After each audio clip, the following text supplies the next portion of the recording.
Bismillahirrahmanirrahim. Assalamualaikum warahmatullahi wabarakatuh. Alhamdulillahirabbil alamin.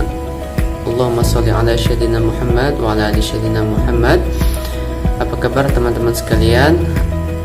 Insyaallah sehat selalu dan baik-baik saja. Baiklah, saya Berlian Rahmansyah akan melanjutkan materi tentang video saya yang sebelumnya, yaitu tentang manajemen, dan materi yang kedua ini yaitu tentang pers dalam mata kuliah manajemen pers dan dakwah Universitas Islam Negeri Raden Fatah Palembang. Baiklah, pada materi yang kedua ini yaitu tentang pers, kita semua tahu pers secara umum ialah media massa yang melaksanakan kegiatan jurnalistik di dalam bentuk tulisan, suara, dan juga gambar serta data serta grafik dan grafik. Pers mempunyai dua sisi kedudukan, yaitu pertama, ia merupakan medium komunikasi yang tertua di dunia, dan kedua, pers sebagai lembaga masyarakat atau institusi sosial merupakan bagian integral dari masyarakat dan bukan merupakan unsur yang asing dan terpisah daripadanya. Dan sebagai lembaga masyarakat, ia mempengaruhi dan dipengaruhi oleh lembaga-lembaga masyarakat lainnya. Pers adalah kegiatan yang berhubungan dengan media dan masyarakat luas. Kegiatan tersebut mengacu pada kegiatan jurnalistik yang sifatnya mencari, menggali, mengumpulkan, mengelola materi, dan menerbitkannya berdasarkan sumber-sumber yang terpercaya dan valid.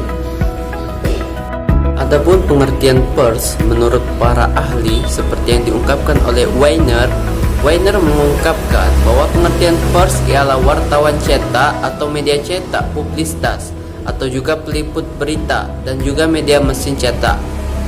Omar Seno Aji juga mengungkapkan bahwa komunikasi membagi pengertian pers di dalam arti sempit dan juga pengertian pers di dalam arti luas. Pengertian pers dalam arti sempit ialah penyiaran pikiran, gagasan atau juga berita-berita dengan kata bertulis. Sedangkan pengertian pers di dalam arti luas ialah memasukkan di dalamnya sebuah media massa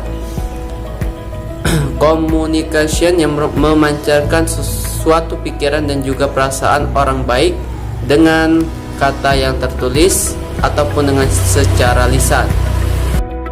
Pengertian pers menurut Undang-Undang Nomor 40 Tahun 1999 yang berbunyi ialah bahwa pengertian pers ialah suatu lembaga sosial ataupun wahana komunikasi massa yang melaksanakan suatu kegiatan jurnalistik yang meliputi mencari, memperoleh, memiliki, menyimpan, mengelola, dan juga menyampaikan suatu informasi, baik itu dalam bentuk tulisan, suara, gambar, suara, dan juga gambar serta data serta grafik, ataupun dalam bentuk lainnya dengan cara menggunakan media cetak atau juga media elektronik dan juga segala jenis saluran yang tersedia.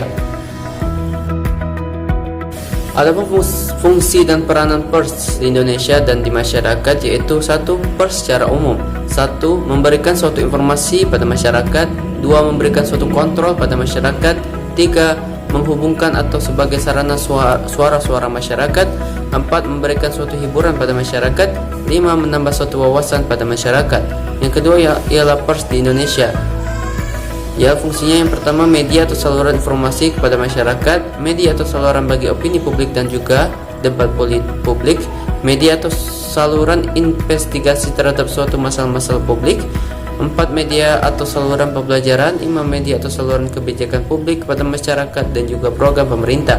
6. Memajukan kesejahteraan bangsa. Adapun fungsi-fungsi lainnya yaitu pers sebagai media entertainment.